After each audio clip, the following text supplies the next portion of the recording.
नमस्कार प्रेक्षको, मराठी महाराष्ट्रमध्ये आपल्या सगळ्यांचं स्वागत आहे. मी संग्राम. प्रेक्षकांनो, शरद पवारांचं राजकारण शेवटपर्यंत कोणालाही कळलं नाही आणि कळतच नाही हे अनेक वेळा सिद्ध झालेलं आहे. मतदारसंघामधल्या म्हणजे विधानसभेच्या 2024च्या निवडणुकीच्या रणधुमाळीमध्ये शरद पवारांकडं येणाऱ्या लोकांची म्हणजे आयारामांची फार मोठी गर्दी आहे. मागच्या 2019च्या काळामध्ये भारतीय जनता पार्टीमध्ये जाणाऱ्यांची संख्या फार मोठी होती. शरद पवारांकडून बरेचसे लोक भारतीय जनता पार्टीमध्ये गेले, कुणी शिंदेंच्या शिवसेनेमध्ये गेले, कुणी इतर कुठल्या पक्षामध्ये गेले. शरद पवारांना एकटं पाडण्याचं काम जे आहे ते नेहमी सतत होत राहिलेलं आहे. मात्र शरद पवारांची राजनीती काय असते, त्यांचं कसं नेमकं सगळं चालतं, त्यांची रणनीती नेमकी काय असते ही शेवटपर्यंत कोणाला कळत नाही आणि शरद पवारांनी ते नेहमी सिद्ध करून दाखवलेलं आहे. महाराष्ट्रातल्या अनेक उमेदवाऱ्या देत असताना शरद पवारांनी इतर विरोधकांना कळू दिलं नाही की शरद पवारांचा उमेदवार नेमका कोण असणार आहे. संध्याकाळपर्यंत हाच उमेदवार डिक्लेअर होईल, हाच उमेदवार आणि याच्याच नावाचा शिक्कामोर्तब होईल असं वाटत असताना त्या ठिकाणी भलताच उमेदवार शरद पवारांनी देऊन टाकलेला आहे. तशाच प्रकारचा प्रकार जो आहे तो बीड विधानसभा मतदारसंघामध्ये झालेला आहे. संदीप क्षीरसागरांची उमेदवारी जी आहे ती अनपेक्षित जाहीर झालेली आहे. संदीप क्षीरसागरांचे समर्थक नेहमी म्हणायचे की उमेदवारी आम्हालाच आहे. संदीप क्षीरसागरसुद्धा नेहमी सांगायचे की मी बीडकरांचा आहे आणि बीडकर माझेत, मी एकनिष्ठ पवार साहेबांचा कार्यकर्ता आहे, उमेदवारी मलाच असेल. आणि शेवटी झालंही तसंच. संदीप क्षीरसागरांना उमेदवारी त्या ठिकाणी जाहीर झाली. यामध्ये सांगायचं झालं तर बीड विधानसभा मतदारसंघ आणि माजलगाव या दोन विधानसभा मतदारसंघामध्ये शरद पवारांनी प्रवेश करणाऱ्या लोकांना अनपेक्षित धक्के दिलेले आहेत. त्यामध्ये पहिला प्रवेश जो होता तो ज्योती मेटे यांचा होता.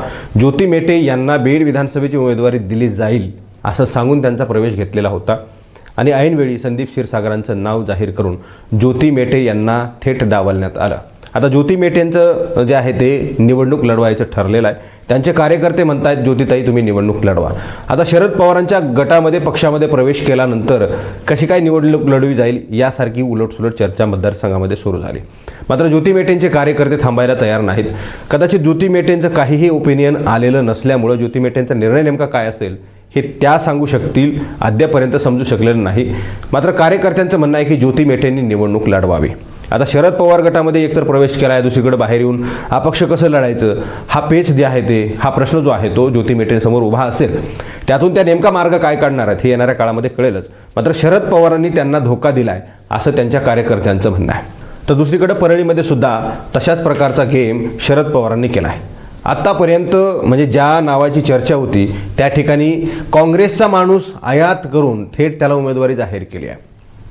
राजसाहेब देशमुख यांना उमेदवारी त्या ठिकाणी जाहीर झालेली आहे आणि त्या ठिकाणी राजाभाऊ फड गेल्या अनेक दिवसांपासून लॉबिंग करत होते शरद पवार गटामध्ये आणि उमेदवार आपणच असणार, धनंजय मुंडेंना मीच टक्कर देणार अशा प्रकारे ते स्वतःला समजत होते. मात्र ऐनवेळी त्यांची उमेदवारी डावलून त्या ठिकाणी राजसाहेब देशमुख यांना उमेदवारी देण्यात आलेली आहे. एक प्रकारे धनंजय मुंडे यांना रोखण्यासाठी हा सगळा प्रकार आहे असं देखील या ठिकाणी बोललं जात आहे. दुसरीकडे माजलगाव विधानसभा मतदारसंघामध्ये प्रकाश सोळंके यांची महायुतीकडून विरोधकांकडून उमेदवारी जाहीर झाली. तिथं रमेश आडसकरांनी 2 दिवस अगोदर प्रवेश केला खरा, मात्र रमेश आडसकरांना सुद्धा डावलून त्या ठिकाणी मोहन जगताप यांना उमेदवारी त्या ठिकाणी देण्यात आलेली आहे. शरद पवारांनी हे सगळं का केलं आहे? शरद पवारांनी अशा प्रकारे लोकांचे प्रवेश घेऊन त्यांना का टाळलं? शरद पवारांचं नाव सध्या खराब होत आहे. राजाभाऊ फड यांच्या कार्यकर्त्यांनी जे आहे ते शरद पवारांच्या फोटोला त्या ठिकाणी शाई फेकली, शाई फासली, त्याचबरोबर त्यांच्या विरोधामध्ये घोषणाबाजी केली. या सगळ्या गोष्टी शरद पवारांना तोट्याच्या वाटत नाही आहेत का? शरद पवारांना ह्या सगळ्या गोष्टी फार चांगल्या वाटतात का? एखाद्या व्यक्तीला प्रवेश करून घ्यायचा आणि त्याला उमेदवारी द्यायची असं आश्वासन द्यायचं, मात्र ऐनवेळी त्याची उमेदवारी कापून दुसऱ्याला द्यायची, या सगळ्या गोष्टी पक्षासाठी हिताच्या आहेत का? त्या नुकसानकारक आहेत? हे सगळं शरद पवारांना कळत नसेल का? तर मला वाटतं कळत असेल आणि ते निर्णय त्यांनी अशाच पद्धतीने घेतले असतील.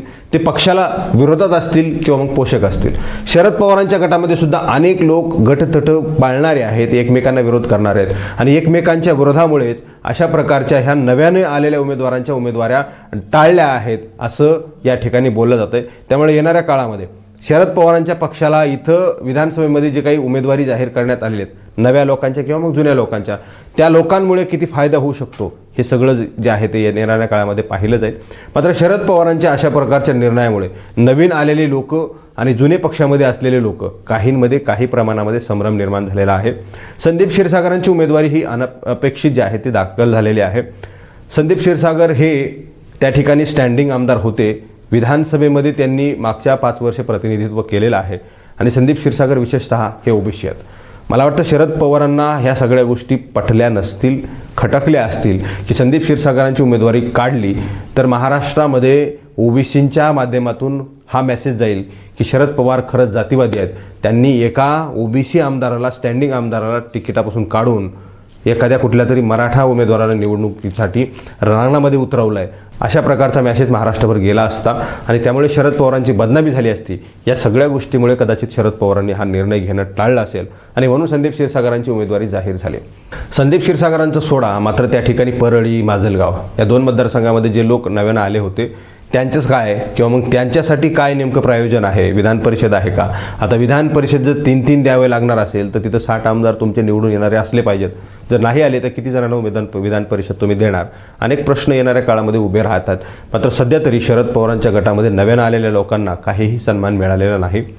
याउलट अशी चर्चा झालेली आहे की शरद पवारांनी या 2-3 लोकांचा गेम केला आहे. आता ही लोक नेमका शरद पवारांचा गेम करणार का, हा सगळ्यात मोठा सवाल या ठिकाणी उपस्थित झालेला आहे. त्यामुळे राजकारणामध्ये फार मोठा गोंधळ या ठिकाणी जो आहे तो विधानसभेच्या निवडणुकीच्या अनुषंगानं उडालेला आहे. शरद पवारांची खेळी शेवटपर्यंत कोणाला कळत नाही. हा सुद्धा एक त्यांच्या खेळीचा आणि रणनीतीचा भाग असू शकतो. असं जर असेल तर येणाऱ्या काळामध्ये आणखी काही राजकीय भूकंप निवडणुकीच्या अगोदर किंवा मग निवडणूक झाल्यानंतर घडू शकतात. कुठल्याही पद्धतीमध्ये शरद पवार काहीही सेटलमेंट आणि सत्तेमध्ये बसण्यासाठी काहीही करू शकतात, असं सुद्धा नेहमी काही राजकीय तज्ज्ञांना बोलून दाखवलेलं आहे. त्यामुळे येणाऱ्या काळामध्ये शरद पवारांचं नेमकं चाललंय काय, त्यांच्या मनामध्ये नेमकं चाललंय काय, या सगळ्या गोष्टी येणाऱ्या काळामध्ये त्यांची काही गोष्टी उघल पोलखोल जर केल्या तरच माहिती होऊ शकतो, अन्यथा नाही, अशी सगळी परिस्थिती आहे. मित्रांनो, या सगळ्या गोष्टींवर तुम्हाला काय वाटतं? शरद पवारांनी खरंच या 2-3 लोकांचा गेम केला आहे का? ते नव्यानं पक्षात आले होते, त्यांना लगेचच उमेदवारी कशी काय दिली जाऊ शकते, असेही काही प्रश्न शरद पवारांसोबत कोणी उपस्थित केलेत का? याबद्दल तुम्हाला काय माहिती आहे का? आणि सगळ्या गोष्टींवर तुम्हाला काही बोलायचं असेल तर कॉमेंट बॉक्समध्ये प्रतिक्रिया द्या. हा व्हिडिओ जर तुम्हाला आवडला असेल तर जास्तीत जास्त शेअर करा. चॅनलवर तुम्ही नवीन असाल तर चॅनल सबस्क्राईब करा, बेल आयकॉन प्रेस करा. हा व्हिडिओ तुम्ही फेसबुकच्या प्लॅटफॉर्मवर पाहत असाल तर तिथंसुद्धा फेसबुकच्या पेजला लाईक करा, फॉलो करा, शेअर करा. धन्यवाद.